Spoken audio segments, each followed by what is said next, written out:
Hello and welcome to the Serpent Temple bonus episode where we're going to be talking about Tolkien, going into the lore of the rings, of Lord of the Rings. We're going to be talking about the new Rings of Power TV show because me and Floyd are big Tolkien fans and Floyd has a hell of a lot of knowledge. I'm joined by a first edition of the Silmarillion and a really beautifully illustrated Tolkien bestiary that I proudly own. That we may consult at some point during this episode, but mostly it's going to be Floyd riffing about cool stuff. That is an amazing book, by the way. Can I just say, I was having a little look through it before we started filming, and like some of the artwork on it, and it's like it predates the films. Well, it was like first published in 1979. Yeah, and it is you could tell the PJ films have taken inspiration from some of these images. Like there's a picture of Gollum in here that looks exactly like identical. The Gollum in the series. But Rings of Power, so this has been hotly anticipated for a few years. So I think we found out that Amazon had some version of some rights as early as 2019. I think it was first announced. So it's been in production for a while. I think it was halted for a bit due to COVID and the pandemic. It's hotly anticipated. In a way, it's a poison chalice, in my opinion, because I do not think you will find a more fervent and defensive fandom than the Tolkien fandom. And I think also it's absolutely massive shoes to fill because the Lord of the Rings film as such, the film trilogy is such a faithful, in my opinion, interpretation of the books. And I think even any retconning, any changes to the lore they made in the Lord of the Rings films, I agree with everything that Peter Jackson did. Taking out Tom Bombadil, getting rid of the Scouring of the Shire. There's so much of it. I was like, this makes sense for a film adaptation. Yeah, I agree. And the people that disagree, I mean, everyone's entitled to their own opinion, but I mean, can you imagine as a casual film fan? And Tom Bombadil. Yeah, you're watching this film about hobbits and stuff, and it's still relatively grounded. They get swallowed by a tree, and then some dude in a hat comes along and sings them out the tree. Yeah, and then his like naked girlfriend bathes them, or something. Yeah, and he's like the most powerful being in Middle Earth, but doesn't end. Yeah, he takes the one ring and then like does a magic trick and makes it disappear in his hand. This is the one thing we're all supposed to be thinking is the most important thing in Middle Earth, and this guy's just fucking about with it. But yeah, so I think totally the right choice made there. But yeah, so my point being, that's massive shoes to fill, and like I wasn't like, I'm sorry to say this, Shem, wasn't the biggest fan of the Hobbit trilogies. They're shite. Yeah. That's the undiplomatic answer. But yeah, no, it was. There's a lot of it that I didn't really like. It was just more bloated more than anything. I just didn't felt like three films was unnecessary. Thing they did was horrific. It really upset me that like they literally took one like a powerful godlike being and made him into a goofy poo-covered man. Who's that? Radagast. Radagast, yeah. Yeah, see, do you know what? I'm actually not too. I'm a bit more ambivalent towards Radagast as a character, if I'm being honest. Yeah, I feel like. Firstly, I think Sylvester McCoy was a good casting. Yeah, I think it was a good casting in terms of how he looks. I do agree. He was overly goofy. And one of my main issues with The Hobbit and the Lord of the Rings films is how they treat the wizards, to be honest. I do think Radagast was kind of nerfed a little bit, to coin a gaming term. So the cat is like... Oh, bless her. Break into the house. Sorry, distracted by this absolutely adorable cat. Oh, it's so cute. Sorry, it's just like jumped up on the windowsill and is like trying to watch us while we talk. Have you ever heard of the cats of Queen Beruthiel? Oh my god, this is a Tolkien thing. Yeah, no, I think I have. Yeah. It was she was either the wife of one of the stewards of Gondor, maybe one of the kings or queens. It's probably based on Freya and her chariot, right? Yeah, it is. Because she had cats which were spies, and she could send them around the Southlands and would use them and they could communicate with them. It's like, I think it's one of the few anomalies in the entire Legendarium that isn't like wholly explained. Tom Bombadil being one of the other ones. But yeah, no. Going back to Radagast and the Wizards, I just feel like Gandalf was significantly sillier in the Hobbit trilogy as well. Yeah, the whole tone in general is like, I get that The Hobbit is a book for children, but I think following Peter Jackson's trilogy with those films was kind of maybe they should have left it a bit longer. Yeah, it was always going to be tough, and I think the Rings of Power TV show, judging by the fair to say mixed reaction, is also suffering the same issues. I think it's not as goofy as The Hobbit, because The Hobbit was so goofy it felt insincere. I think that's the problem I had. I felt like The Hobbit was laughing at me. It was like, oh, you dumb idiot, look, there's some rabbits. I was like, okay, this is the deep real shit, which is what I was hoping from Rings of Fire, and they're giving it, but there are moments where I'm like, maybe don't do the Guardians of the Galaxy thing with Lord of the Rings. Yeah, it's to your point. Yeah, there was certain scenes in The Hobbit that there was one where Thranduil turns around to Legolas and he goes, "By the way, there's a ranger wandering around that you should seek out. He goes by the name of Aragorn," or whatever he said in paraphrasing, but something to that effect. And I'm just like, why would fucking Thranduil know about Aragorn? You know what I mean? Yeah, man. Like, no. The whole point of Aragorn is that no one gives a fuck about him in that time, like, ish period. Yeah. But but you're absolutely right. I think the Rings of Power is definitely, I think, doing its absolute best to adhere to the feel of the Tolkien world that's been brought to life in cinema previously, and I think for me, my general takeaway of the show is that it's just a bit boring at times. I think that interesting. Yeah, my thing is I just feel like some bits are a bit too drawn out, which I normally quite like, but Same. I feel like what the showrunners may be struggling with here, and I think it's not their fault, is the fact that they do actually have quite limited rights to what they can and cannot use for this TV show. From what I've heard, they only have the rights to the appendices. Damn, that's some dry shit. Yeah, so they're able to make references to things in the First Age and certain parts of the Second Age through like callback scenes and like which flashbacks, which they've done. Yeah, so I think the first scene is young Galadriel in Valinor during the Year of the Trees. I loved that. That was really cool. I was like, I kind of hope they would explore that and like the crossing and that's the thing. I don't think they have the rights to. That's the problem. Because like her crossing the Helcarax would be epic. Well, and this is the thing. When you watch the trailer, there's a scene of it. It looks like she's climbing the Great Wall and from the Game of Thrones. But I presumed that was her crossing the Helcarax. That's what I thought as well. I thought it would be about like the crossing of elves into Middle-earth, but I guess not. No, but and it's apparently because they can't show it. So they're kind of caught up in a bit of a licensing dispute in that regard of what they can and cannot show in the show. So I think, as a fan of the Tolkien Legendarium, I think that's the best approach to take to the show. Is look at it as if it is an adaptation, which it is. That's why I do this with every Star Trek film. You know, it's a film. It like, I don't know, anything that's going to be, because they're throwing so much money at this. When you've got that much money on the line, they're always going to play it safe. So it's never going to be that epic, immense thing of like, you know, loads of space, loads of beautiful panoramic shots that like Jackson did. It's not going to be like the nerds take on the thing. And all of them are adaptations essentially. Like what you like is always going to be different to what someone else likes. And I don't get mad when that happens, whereas I think some people do. I think some people take it very personally when it's not what they like. And I just don't really mind it. I'm enjoying it because of what it is as opposed to what it isn't, if that makes sense. Yeah. You would have experienced a similar thing with the Wheel of Time TV show as well, right? Exactly. Like, I love Wheel of Time. I literally read the whole thing in like a very short period of time, like a year or two ago, and it immediately became one of my favorite things I've ever read. It's an epic work of like seminal fantasy, and it is very rightly hyped. It's like incredible. Like, there is so much that, you know, Game of Thrones owes to Wheel of Time that's like directly ripped from it. It's like literally very similar, and like pretty much any fantasy we've enjoyed since the 90s very ripped from Wheel of Time. Always will be. And yeah, like the TV show, not the same as the books, but there are 15 books and they're all like 1,000 pages long. It doesn't matter. Like, if you don't like it, go read the books again. You know what I mean? Like, it's always going to be an adaptation. It's the same with Star Wars. It's the same with Star Trek. There's always text. There's going to be more adaptations as well. Like, this is definitely not the last thing that's going to be made about Middle-earth. No, because there's an animated Rohirrim project in production. I'm not going to lie, that sounds lame. There's I think there's like one image of it, but it's going to be an animated. I think that falls under Warner Brothers, so it's a Warner Brothers project. Okay, that's so funny. Because Warner Brothers still hold the rights to the timeline of Lord of the Rings and the Hobbits of the Third Age.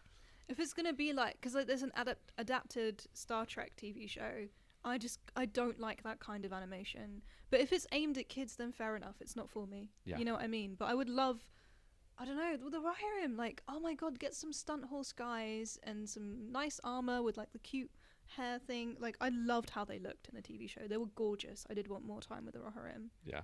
Yeah. But yeah, I think you make a very valid point. You know, it's at the end of the day, you know, people kind of fantasy book the TV show in their mind for what they want to see, and a lot of the time, it's just not practical and it's not possible for many reasons. One of them being, you know, their access to what they actually have the rights to make. And also, I think just the scope of pre-Third Age Middle-earth. It takes place over thousands of years. Yeah. And, you know, like the First Age, because obviously the elves are immortal. The dwarves live for a very long time. Numenorians live for a long time. So it's very hard to convey that like a passage of time in a linear TV show. Yeah. People have trouble enough with that over a short period of time. Imagine that across, like, as you say, thousands of years. And on top of that, like we were saying like a few minutes ago, it would have been, if they did have full access to the rights, it would have worked better as an episodic show, like spending a season on a chapter of the Silmarillion or something like that, or as you were saying, on a battle, or on like, because there are so many epic stories in the Silmarillion, like of like love and war and tragedy and loss, that would, like, when I read it the first time, I was like, this would make an epic TV show. Yeah. And everyone says that, right? It's like TV show material, but if it's an episodic form, you can't just do front to back. And it's frustrating that they aren't taking that material and then making it up from scratch. But at the same time, like, as you say, they're limited. So I'm not mad at them for it. And maybe that will change. Yeah. And yeah, you're right. And it's, you know, I personally, you know, if it was me, I would love to see like an anthology style show focusing on different periods of Middle-earth. But like, you know, but the truth of it is that's not what they have access to. Yeah. So doing the best with what they can.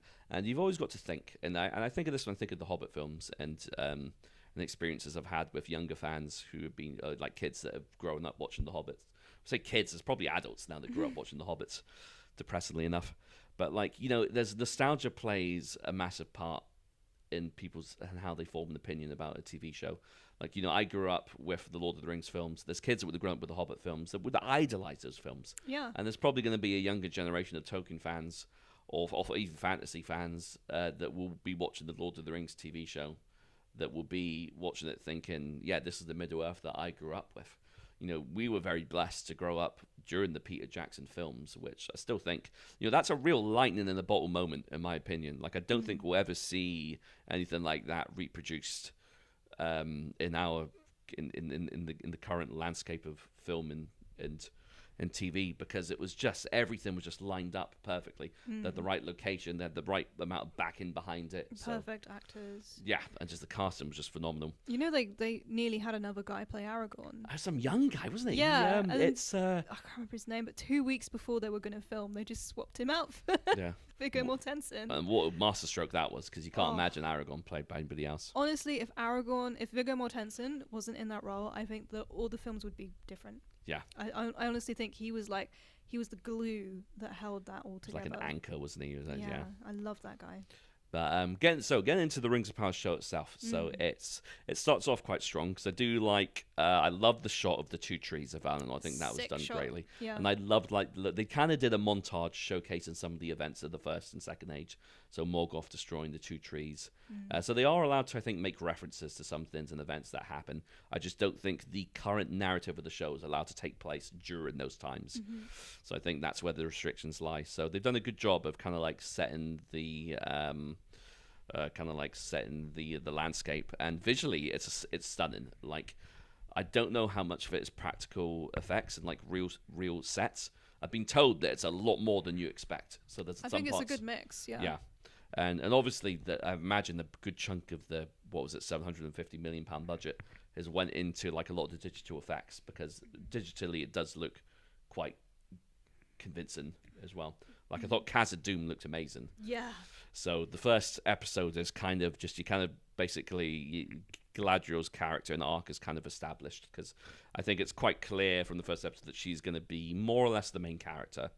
Because she is, and I understand why the showrunners have done this, because she's one of the few characters that is a constant throughout the 3 ages. She's the oldest. Yeah, she really is. and it's so they made a good choice there. Am I a big fan of her character? Not necessarily, but then you've got to remember I'm coming from the perspective of someone that loves how Galadriel is played in the books and also the Peter Jackson films. For me personally, I think the character is quite a fair deviation from the character that is portrayed in those films. And I think just for me personally, it's hard for me to detach myself from the Galadriel that I'm familiar with. And I understand what they're going for. I just felt like, knowing the lore, the arc that she's going through currently just would have made more sense in the first age. Because by the second age, she's already meant to have met Celeborn, her husband, had Celebrian, and already has dominion over Lorien. So so by the time of the second age in the lore, she's basically the same level of maturity as she is in the third age. Yeah, I know what you mean. I feel like because I don't hate Galadriel. She's a little bit annoying, and I do hear you. I like when I was like quite forgiving at first because I was like, you know what, they're trying to make out she's like an elf teenager. She's being literally rebellious against Gil-galad, who does not look like how I thought Gil-galad would look. No. She's much older than Gil-galad as well. The elves look weird. The elves do not look like elves to me. The short hair does it for me, I think. It's some of the... And like the faces are pinched, let's say, but I don't want to judge a epic book by its cover. Maybe I'm just being a little bit shallow. Sorry, I'm watching the cat hunt and it's adorable. So yeah, I think hopefully that they will change my mind, because the sets are gorgeous, the lighting is beautiful. There are moments where there's a moment where Galadriel. There are moments where I'm looking at a shot and I'm like, this looks like a painting. It's gorgeous. And the scene with the boat, you can tell that was shot on water, which I like. I respect they didn't completely green screen it. Yeah. Yeah. Would you say you think that your preconception of what an elf looked like is kind of informed by the Peter Jackson films? Even before then, but yeah, definitely. Because I remember reading the illustrated... sorry, my phone. I remember reading... I think it was the Silmarillion that had an illustrated version when I was 8 or 9. It was beautiful. Was it Ian Day? Is that the artist? I think so. He's involved. There's a guy, David Day. Maybe he's Ian's son. There was Ian. No, it wasn't Ian Miller. It was someone else. He did oil paintings. He did the illustrations for the most recent release from the Tolkien estate. What was it called? It's beautiful. He does these incredible, probably how you see the lamps. You know that painting of the lamps? Yeah, I know. It's that artist, and he had illustrations of the elves, and those were what I had based them on in my mind. Okay. Yeah. And I think that's what you've kind of got to try and truly let go of to try and give the show a fair chance, right? I think so. Yeah. Because that's what I constantly find myself doing. Because I often, in my spare time, if I'm eating one of my many meals a day, I'll just whack on a token lore video, and it's always from the Men of the West channel. I just want to give a shout out to that channel. I think he does the best videos. Just he doesn't have an annoying voice, and he covers it in a way that's quite engrossing. There should be a subcategory on YouTube of doesn't have an annoying voice, because it's weird how many annoying voices. I mean, I probably have an annoying voice to a lot of people too. I wouldn't say you've got an annoying voice. I think I've got an annoying voice personally. Everyone thinks their voice is annoying. To be fair, true. You don't have an annoying voice. But the amount of times I've clicked on a YouTube video and just been yep, nope, 5 seconds in, just when they start talking about their life story and you're waiting for them to start and they're like, hi, welcome to my YouTube video. This is my logo. Can you like and subscribe? Here's loads of unnecessary information. I'm not going to tell you about what this video is about just yet. It's just a really clickbaity title. Oh my God, I want to kill them. Before we get into a video, I just want to give a quick shout out to our sponsors, Raid, Shadow Legends. Speaking of which, this ad is sponsored by Skillshare. If you want to learn how to... to do ads on YouTube, why don't you subscribe to Skillshare? I should be paid just for saying that. Yeah. But sake. it's. Do you know what? I'm always trying to be as objective as possible and watch a show. But there are a lot of things I really like how the dwarfs have been done. Oh my god, I love Disa. And I think Deesa's great. And I've not seen episode 4, but this will be. It's a good episode. It will. Just as a pre-warning, there will be some spoilers if you haven't seen it. But like I have heard that she sings in this particular episode. It's beautiful. Yeah, so I'm looking forward to that. But I really loved the introduction of a character as well. I thought it was done really well, and I thought she had that same. What I love about the dwarfs is probably the race in Middle Earth that I most kind of like relate to, because they're mainly cast as Scottish people, but they just have that kind of like Brawn. northern vulnerability to them. Like they make themselves out to be really hard and tough. Tough. But they're actually like, just like super like vulnerable and like sensitive. I love that like Huron's mad that Durin's mad that Elrond hasn't come by in 20 years. It's so cute. I'm like, oh my god, you guys are such cute friends. Yeah. And I actually quite like Elrond as a character as well. I think he's grown on me. Yeah, at first I was like, who's this guy? It took me a while because I think he's a perfect example of someone that doesn't have what I would consider to be that much of an elvish appearance. Yeah, I agree. So I'm sorry, but like he plays young Ned Stark in the flashback scene. Shit. He plays young Ned Stark at the Tower of Joy scene, and like me and a few friends used to constantly quote the phrase because he's so obviously putting on an accent to mimic Sean Bean's like Yorkshire accent. And he goes like, "No, now it ends." But it's just, and every time I see his face, I just remember that scene. But I actually do think he's quite. He plays Elrond. Yeah, Elrond. Elrond.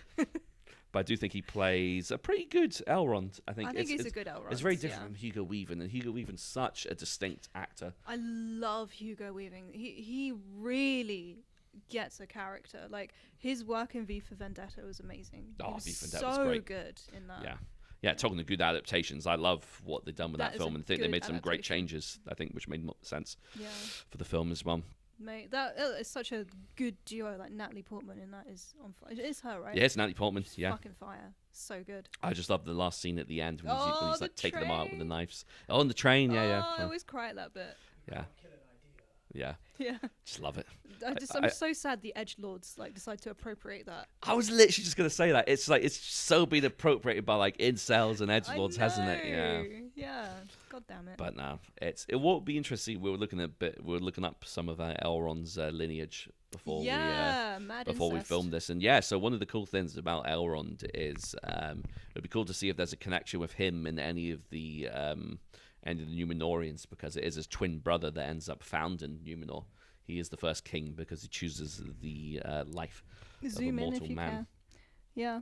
And it'd be cool to see, because the thing is, Elrond is kind of like the friend of all peoples in Middle-earth. That's his role, because he is descended from, or has blood of most races. He's got blood of the elves, men, and even the gods loosely through his... But no dwarvish. No dwarvish, it's the one, no. It's the one he's missing. He'd probably look a bit weird. Yeah, that would be... yeah. And no hobbit blood. Yeah, no hobbit blood either, no. So that's another edition of the show that I think caused a few bones of contention, is the inclusion of the Harfoots. But we were actually looking up the this book that we've got here, the Tolkien Bestiary.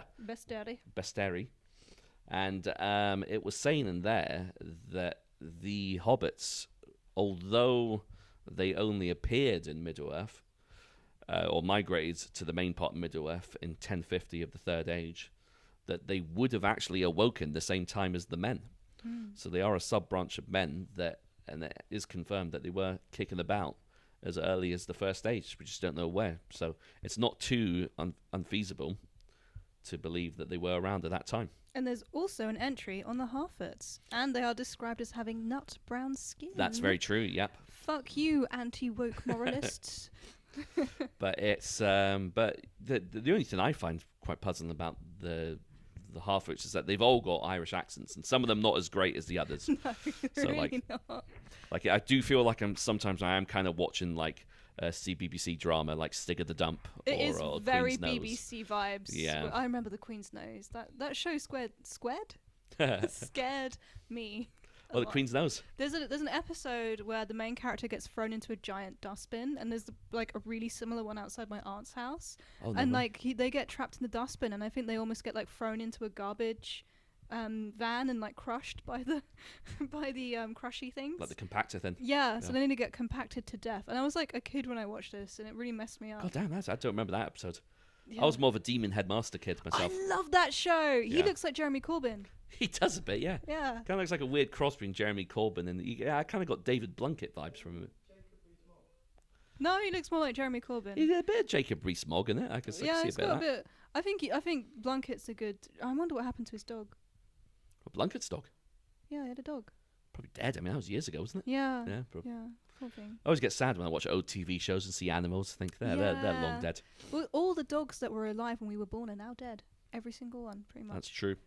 But Yeah. saying that, my uncle had a cat that lived to 26, around about the Nice. same time I was like in my mid-20s. That's So that cat literally lived almost as long as I did. I think it died like 28 or something. probably had a good life. Didn't have Yeah. to work. No I think the oldest taxes. living cat's like 34. That cat must be so tired. Yeah, it looks 34. There's a picture of it once. Looks like it's seen some shit. I love how grumpy they get when they're older. They Oh, I see know. so much stuff that I'm good. Yeah, my uncle's cat had like a lazy eye and it would drool all the time. Oh, So maybe she went so "Meow," cute. like that. It was. I love it when their teeth stick out. Have you seen the monster truck cat? Oh, I love that cat. That cat is so cute. Yeah. Yeah. Yeah, I know. It's what were we talking about? Lord of Token the related Rings. before we got on to. The Harfords. Oh, the they were Harfords. Irish. Why are they Irish? Yeah, not sure about that. And I do. Yeah, so I think some of the dialogue can be a bit hammy.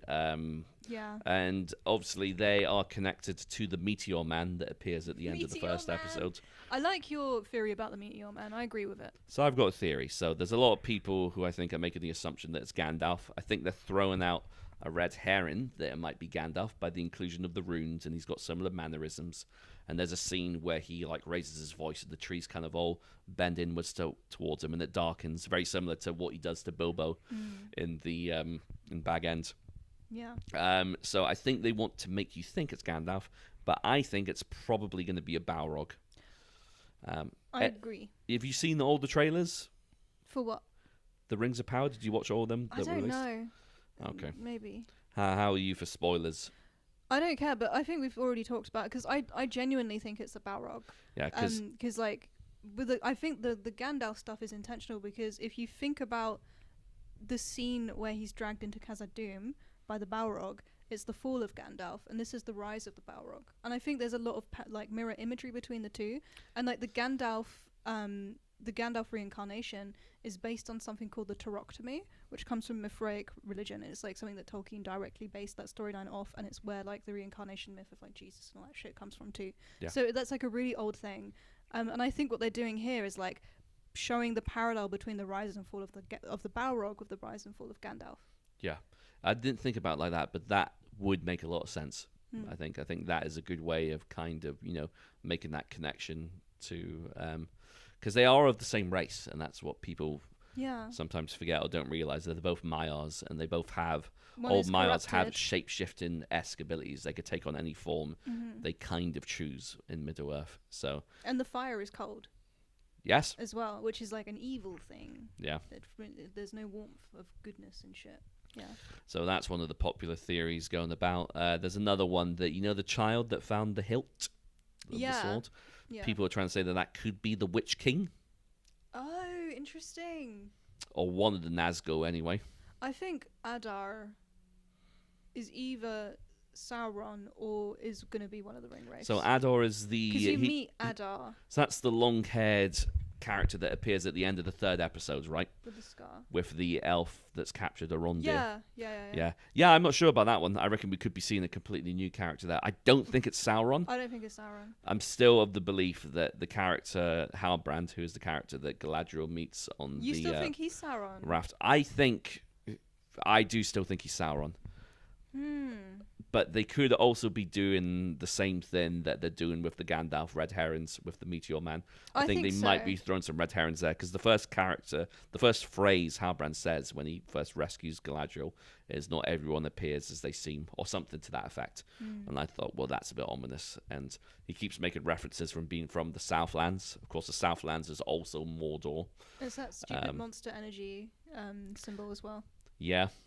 And there's the scene when he's in Numenor where like he takes on the guards quite easily. And Yeah, like, that's true. That is like a moment where like you're not supposed to be this powerful for just a normal dude, and you're not Numenorian as well. You're a Southlander, so you shouldn't be that powerful. and that's a very good point you just made, because the Numenorians are in many ways physically very superior to the races of men that are on Middle Earth. You know, because they do have the half-elven blood.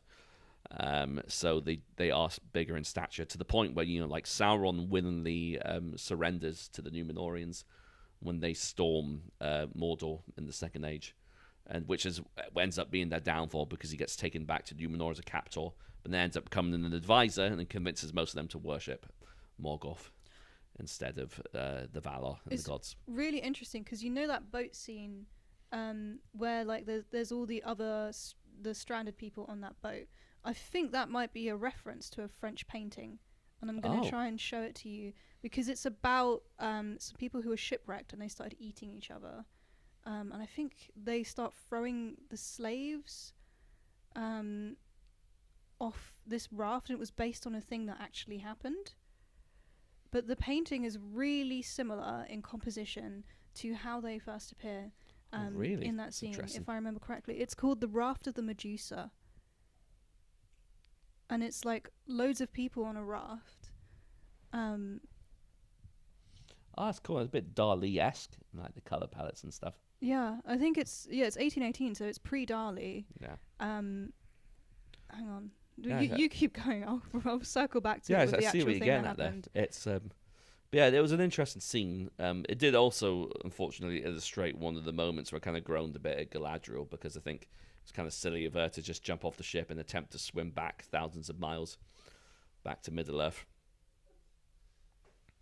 But it's but like I said, you know, it's you've just got to remember that it is an adaptation, and you know, like, I don't like to write things off before they're fully fleshed out.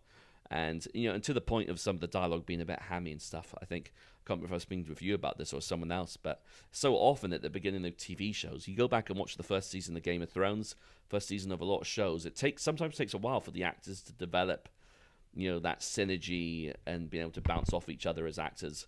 And I feel like we could just be seeing that in this show, where it could just be taking them a while for the characters to develop fully, because so many shows I've watched, but the characters are so different and more fleshed out by the last season than they are first season on. And, you know, and with the source material that they're taking on here, I do think it is worthwhile just giving it a chance and seeing how the first season pans out or not. And that's the beauty of any form of media. You could do whatever the fuck you want. Yeah. You know what I mean? If you don't want to watch it, you thought the first few episodes are crap, then yeah, just don't watch it, innit?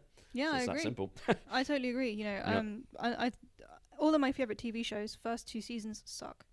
Like, my favorite TV show of all time is probably Deep Space Nine. First two seasons suck. Same with Next Generation. First season is horrific. Yeah. It's so badly made. And, like, you know, Patrick Stewart was told by his agent, because Stewart didn't want to do Star Trek. He was told by his agent, just do it for one season. It's never going to get, you know, don't worry about it. It's just a job. Go do it. And then it became, like, one of the biggest TV shows of the 90s, which is so wild. It was so popular because that was what kind of decade was it that Patrick Stewart first took on? 91. I think that's when it came out. Yeah, that makes sense, because I do Yeah. remember that being like the season that was on TV when I was growing up and stuff, and Same, it was huge. Like, there's so many Star Trek fans, Yeah. and in many ways it kind of made a lot of improvements to the overall kind of like legendarium from the original series, right? Oh, it was so much better than... I mean, the thing is, like, Roddenberry's vision with Star Trek was that he wanted to show a universe with infinite diversity and infinite combinations. Yeah. And, like, he definitely released the 60s version of that. But in the 90s, it wasn't modern. It wasn't, like, what it was doing at the time. So what he did with Next Generation was, like, the next gen... It was literally, he was doing that. It was great. So was Roddenberry still alive by the time Next Generation, or...? He died to near the end, I think. It was either near the end of Next Generation. Yeah, it was near the end of Next Generation or the beginning of Deep Space Nine. Because basically one of Roddenberry's whole things was that he didn't want religion to be in Star Trek. But then, like, one of the big arcs that happens in Deep Space Nine is a religious one, but it's not a human religion style thing. It's really good. Okay. The way they do it. And it actually is about, like, the kind of push and pull of how religion impacts like secular activity, so to speak. yeah, so basically what happened is after Roddenberry died, Rick Berman, who's a piece of shit producer, who's responsible for the death of one of the best characters on Deep Space Nine, because she asked to be paid an equal amount to her male counterparts, so they fired her. And there's like another series, like he basically introduced all the sexist and disgusting plot lines into Star Trek, where like, you know, 7 of 9 in Voyager they put her in such a tight outfit that she would faint on a regular basis. God. And it would take her 20 minutes to unzip it to go to the toilet. But instead of being like, oh, don't worry, we'll get you like a normal human style, like not sexual outfit that like constricts you so much because of the corset, they just had nurses on set with oxygen. That's insane. Yeah, he was fucked. And he like gave Marina Sirtis an eating disorder because he kept calling her fat. That's just disgusting. crazy. Fuck Rick Berman. He ruined Star Trek. But thankfully it's back. Yeah. The new Star Trek is great. Disco is fantastic. Yeah. But Lord of the Rings, the Raft, if it's okay for me to bring it back to the Raft sure. of the Medusa, the reason it made me think of the Medusa, I was just rereading it, is like there were 400 people on this ship that got wrecked, and all these people started to go to rafts. Of 400 people, 15 survived, and they survived by killing a lot of people and throwing them off the raft until there was like only a small number of people left. And like the image of that painting is like the final 15 killing the rest of the guys, and like that image is like such a powerful image, because and like when it came out, so to speak, in the 1800s, people were like, whoa, this is wild, because it's a piece of art that shows people being horrific and disgusting and like the darkness of man. And I found it really interesting that Halbrand is introduced in a similar context of like these people are fleeing from war, and like they're clearly, the dynamics on that raft is like, no, we don't want more people, we need to have these water for ourselves. Like it's very Raft of Medusa style, and I feel like Halbrand is the corrupting factor. I feel like he is a representation of that darkness that leads people to do that, which is why I agree. I think he might be Sauron, because when he goes to Numenor, the same thing happens. He literally gets into a fight. He's like the corrupting force. Yeah, that's a very because I didn't know any of that about like it's a great painting as well. It's beautiful. For all intents and purposes, it's beautiful. Because I think either Sauron or maybe potential Nazgul as well, or like or one of the kings of the Men of the South that end up being one of Sauron's servants, because he has got the faithful servants of the Men of the East and the South. And I think that's actually part of the show that I would like to see developed, because the cool thing about the lore is there's still a lot of it that's undiscovered, that wasn't fully fleshed out by Tolkien himself. Yeah, the creation of the Nazgul would be amazing. That would be cool, because there's only a few that are named, so they can easily, work with and make a few characters that end up becoming one of the ring wraiths. And you could focus on like the people of Harad in the south a bit more as well. I think hopefully it won't be too racist. Hopefully they won't be as bad as Dawn on Game of Thrones. Oh, I mean, I love Peter Jackson, but the way they depicted the Haradrim was horrific. It was very 300.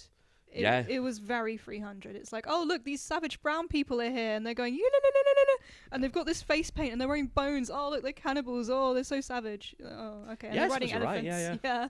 There was that one scene, I think, where they tried to scale it back. If you remember, there was I think it's only in the extended edition though, where there's like the dead Haradrim soldier, and they're saying, oh look, he's just a boy. Yeah, I know what you mean. But it's more like, oh, these people are so savage, they send their children to war. That's how it came across to me. Look at these child soldier having motherfuckers, like these brown people. When you put it that way, it is very old school Hollywood cowboys versus Indians, wasn't it? Yeah, I wasn't a huge fan of that. But, I mean, that's how Tolkien wrote it, so... Yeah. Because I love Tolkien, but he wasn't always great.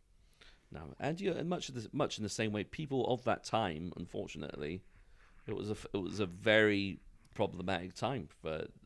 It's always been problematic times. But there's always been people who weren't of their time. I think a lot of people weren't like that too. So I don't know. I don't know where I sit on that. I think it's a very big grey area. Yeah.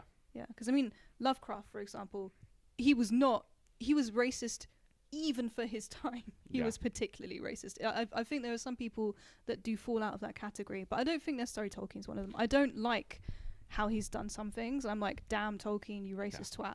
But I get it at the same time. I think the thing with him, I suppose, because even though he's very big on his works not being allegorical, They clearly are. I mean, Nazgul, Nazis. yeah, I mean, he was all about like creating his own mythos. But yeah, you're right. There's so much of it.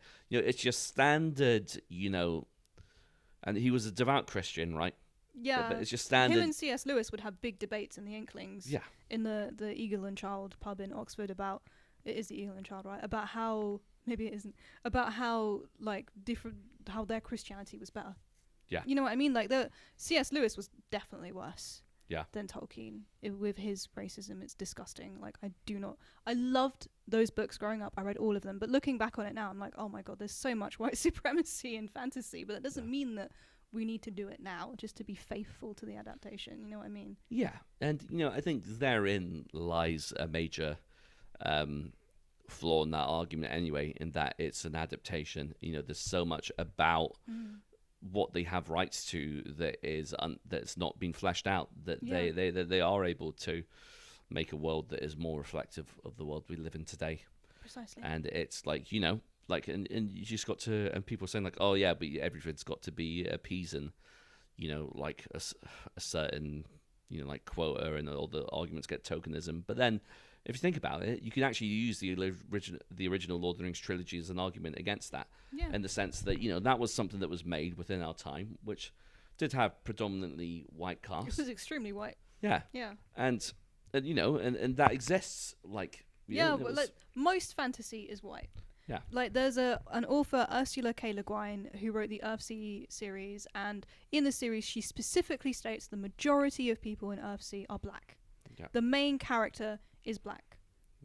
Most of the supporting characters are not white. Yeah. White people are seen as savage and weird in this whole world, and that was intentional. They did a film adaptation, or TV adaptation, like 2001. Everyone was white. Of course.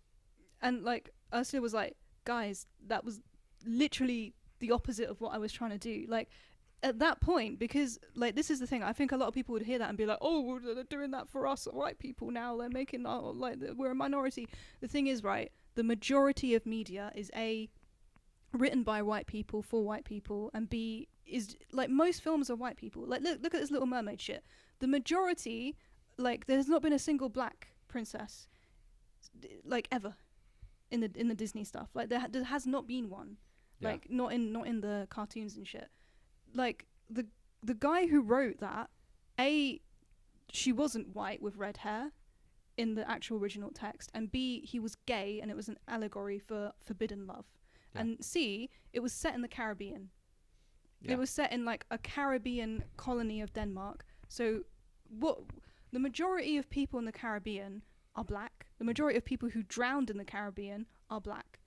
So I'm sorry, like the original Little Mermaid was not faithful to the original. So it's an adaptation, and like I'm not like, oh, how dare they like cast a white character in that. It's just get over it. Like there are more non-white people in the world than there are white people in the world. Yeah. So why not have less like more people seeing themselves in the media they consume? Yeah. And also, there's more fucking pressing issues in the world happening. Frankly, yes. Yeah, then fucking. Oh, they're the wrong color. Yeah, just like. How does that change the text? Like, explain why that's a plot point. Yeah. Yeah. That's an interesting one, and I think it was always going to be something that was going to pop up with just a certain contingency of the Tolkien fan base. But like, for the most part, I think the jury's still out for me. I'm yet to watch episode 4 myself. I liked episode 4. I really like what they've done with Numenor. I like the visual of Numenor. Epic. I thought Ellen Deal was really well cast. I think he looks very like regal, and he looks like a powerful Numenorian. So it'd be cool to see how that character's fleshed out, and it's and they've added a new character, so he doesn't have a daughter in the lore, but he's got a daughter in the TV show. And it'd be cool to see what happens in the kind of the relationship between Isildur and Anarion, because they are the ones who go on to establish Gondor and Arnor, and they're key players in like the realms of men. I realised Isil means river, and he dies in a river. Oh yeah. Isn't that funny? Yeah. Yeah. Spoiler alert. Yeah, for anyone that's never watched the Lord of the Rings films, but it's But yeah, I think this is always going to be the problem that I thought they were going to have. There's a lot of arcs and there's a lot of dense material that they're working with, and I think they're going to have a hard time, keeping it interesting and keeping people's attention span.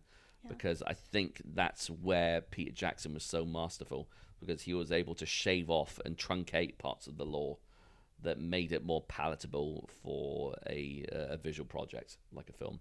And I think the TV show is trying to do the same. Like, they've definitely truncated the timelines a bit. And, I think you're going to see the creation of the rings and Sauron appearing as Anatar, the Lord of Gifts. And I think you're going to see that condensed a fair amount. Instead of what actually took place over centuries and close to a millennia, I think we're going to see it over a span of maybe a few years, which I think makes sense for what they've been given the rights to do. So, if you think about it, even though, TV has to be fast. Yeah. They have to. That's what the investors expect of TV. They can't waste any time. Every scene. The thing is with Peter Jackson is he had the space to do nothing. Yeah. And a lot of really satisfying to watch things have a lot of that nothing space. That's why Studio Ghibli is so nice to watch, because they have this concept called ma in Japanese aesthetic principles, which is empty space, which is why in a lot of Ghibli you will see just an image of a cup of tea steaming on a table, and there's no narrative. That's not a narrative device. It's there and it's beautiful and it adds to the vibe, but we don't have that in Western television very much. I think there are exceptions, like the third or fourth season of the Hannibal TV show, fantastic use of that.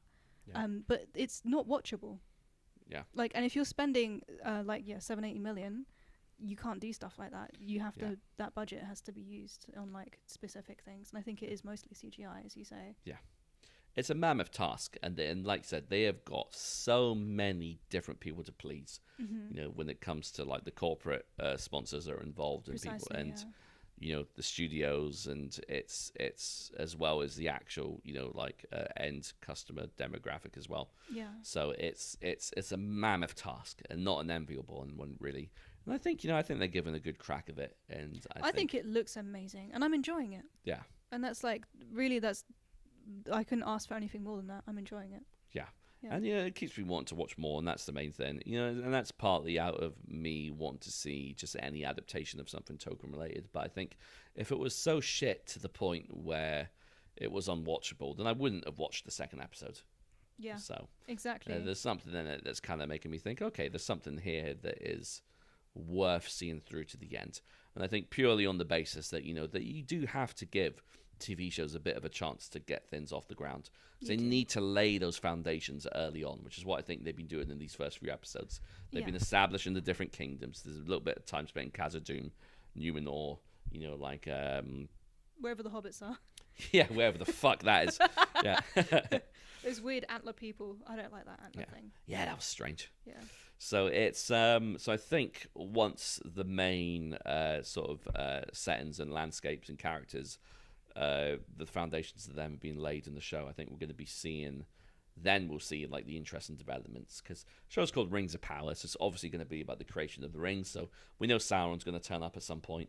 We're going to see the battles between him and the people of Eriador, so the main section of Middle Earth, and all the sacking of all the elven kingdoms. So it's going to be, I think, once things kick off, I think it might be a very interesting prospect, and I'm hoping it's going to be even close to the standard that's been set by the Peter Jackson trilogy, and even some of the episodes of Game of Thrones. I think some of the battle scenes on there were done tremendously. Not so much in the later season, but I think that for me personally, there's nothing more exciting than seeing a really well choreographed battle scene. It's just really exciting to watch. Yeah, I agree. I think there's some good stuff on House of the Dragon. I've got to give that a shout out. That's been a real what's the word, dark horse, I'd say. Yeah, because there was no hype around it. No. In many ways, they've got the exact opposite fucking problem that Lord of the Rings has. It's really good, but no one's watching it. Yeah. Yeah, it is legit. I never liked Matt Smith. Yeah. But he's so good in this. I've heard he's good. I've heard Paddy Considine's good as well. I think he plays the king. Yeah, he has so much hubris. Yeah. He has so much hubris. You're he's Shakespearean in terms of the amount of hubris this fucking guy has. Like, I am waiting for him to have a horrible death. Yeah. And yeah, like all the characters have really interesting conflicting desires, which I think is like the basis of really good drama. Are you up to date on it, or? I haven't watched the last half of the most recent episode because my device failed. Yeah. Yeah. I've been meaning to watch it because I have heard good things. And, you know, in many ways, like, there's no hype surrounding that show because they came off after one of the worst seasons. Well, I mean, worse in terms of how it was received generally. I mean, people absolutely shat on that season. I wasn't a fan of season 8. I don't think it was their fault. It was. I think they were running off to do Star Wars, and then it didn't happen. And I think that's part of why it was like that. And I think this is something that, you know, when you're younger, you don't really take these things into consideration. But when you're adult, you've got to take the politics of the film and TV landscape into consideration here. And you've got to try and at least show some semblance of understanding as to how shows have come to a certain conclusion. And I think, you know, everyone says, you know, Game of Thrones could have went on for another few seasons. But it's, at the end of the day, I think, kind of had to end. So Shem wants to make a point. No, I was just interested. So basically, he's showing me a breakdown of the viewership. Rings of Power first. This is U.S. households, so this isn't worldwide. 1.8 million. You don't want me to say this? No, sorry, it's confusing the way they've laid it out. Sorry. Okay. I've heard quite conflicted things. I've heard that Rings of Power, House of the Dragon has been performing better than Rings of Power currently. I think in terms of reviews, yeah, it's doing better. But I think, you know, partly it doesn't have. It's got underdog status, whereas Rings of Power doesn't. Rings of Power, like, people's expectations were so high. Yeah. And, like, you can't. The thing is, Peter Jackson spent years making each individual film, whereas, like, it's not the same with a TV show. Like, there's so many different moving parts compared to a single narrative. There's, like, multiple narratives in a TV show, so it's not as easy, I would argue. No, definitely not. But in any way, there's, at the end of the day, there's 2 fantasy shows out there for people to digest, which is 2 more than there has been recently. So I feel good, and like the fact that they're doing more Wheel of Time as well, which was the most watched TV show ever when it was released. Really? Yeah, ever. I don't know if it's changed because of these 2 shows, but like, I mean, if you think about it, Wheel of Time is like an internationally best-selling fantasy book. Yeah. Yeah. What studio is that? It was Amazon. It was Amazon. It was Amazon. Yeah. There was definitely some ropey stuff in it, and like the Trollocs looked shit. They were really the ones with practical effects looked good, but then they had to rely on a lot of CGI. They didn't have nearly as much budget, so like the CGI battles were terrible. But there are some battles in Wheel of Time that are insane. I'll have to watch it. And if they get to Demise Wells, I would love to see how they do that on film, because it is literally Vietnam, because the author went to Vietnam, and a lot of stuff in that is a bit of like Vietnam trauma, you might argue, with like the way that men use magic, because men are corrupted. The source of magic for men is like, it's very binary, and the one non-binary character is evil, which is a bit J.K. Rowling. But with that aside, like, it's really interesting how magic is different for men and it's different for women. And has it been renewed for a second season? Or? Yeah, it was immediately renewed for a second season. Oh, nice. Yeah. There's loads of good shit out. You got the second part of Dune coming out in the next few years. Fuck yeah. So. And that was fucking amazing. Yeah, I want an Earthsea TV show. I think that's the next thing they need to do is Ursula K. Le Guin Earthsea TV show. I've not even heard of that. That's the one I was talking about with it's really good. Oh, yeah. Yeah, it's similar to the Lord of the Rings wizard magic, because they use the language of the earth, of each individual, like the elemental language of all things, as they were sung in the song. And like in Ursula K. in Earthsea, magic operates by remembering like the name of everything in Old Tongue, and everything has a name. And like, if you learn the name of a thing, you can manipulate it. And people have names, but they don't know what their names are. So like, though your name is Floyd, you would have an Earthsea name in the Old Tongue. And like, you get to a point where you go to a wizard or a witch to find out what your real name is. Yeah. And you don't even tell like your partner necessarily what your true name is. Yeah. You only reveal it to like your most trusted people, if ever you reveal it at all. Because if someone knows your true name, they can use it to like completely fuck you up. Oh, so yeah, I remember now. This is the show you were talking about earlier, where they completely They just changed completely the, like whitewashed the So show. was that on the film they done, or was that a TV It was show? a film or a TV. I think it was a TV show. I'm not sure. It was but it But was they like a pooched it, US basically. company that okay. completely whitewashed it. Yeah. Yeah, I just don't get that. It's like, when they do like Western versions of films. There's like a Old Western Boy. Old Boy. It sucks. Have you watched? I've never watched I've that. I was watched talking it. about It this. sucks. There's really. so much product placement. Like there's a bit where they put him in an LV trunk, like a Louis Vuitton trunk. Fuck, I heard about that. Yeah. Yeah, it's like, why are you doing this? It's so bad. It's just not needed. Do you know what I mean? Like, these films are consumed by a Western audience anyway. You don't need to make Western adaptations of And things. they watered it down. They Yeah. watered down the incest. Which is like the impact of it is the point of the horror of that film. Yeah. And everything else as well. That's like that's the whole crux of the revenge plot. Yes. Is that he's convinced him to have a relationship with his own fucking daughter. Yeah, it's like Yeah. the most Shakespearean Oedipal thing fucking ever. And like that hammer scene is one of my favorite fight scenes Oh, in it's cinema. great. Like it's a perfect film. They didn't need to change it. They did not need to adapt it with like designer clothing. No, yeah, it sounds like, I know it got critically panned when it was released, but Yeah. they just have a habit of doing that. But then, that's what happens when a lot of the industry is driven by money, I suppose, isn't it? It's that capitalist thing. They got to please the lowest common denominator, and that's often like not particularly entertaining. Yeah. Yeah. So I think they're doing a remake of The Raid. I don't know if you've ever watched The Raid. No. Probably the best action film ever. Oh, interesting. I opinion. have to watch that. It's oh no, is it Singaporean? I think so. Might be wrong. No, it's Indonesian. Sorry, Oh, you know what? Apologies. I think I can see the cover of it in my mind. Yeah. it's Indonesian, but it's actually directed by a Welsh guy, Oh, okay. the same guy that done the first season of Gangs of London. Have you ever watched that show? No, sorry, But it's it got one of was, those silly names. It reminds me of that. What's that dragon film where like dragons invade London? Oh god, that sounds shit. It's so bad. Yeah, Yeah, it's got No. like dragon, Rain of Fire. I don't know why, but Gangs of London reminds me of Fair Rain enough. of Fire. I don't know why.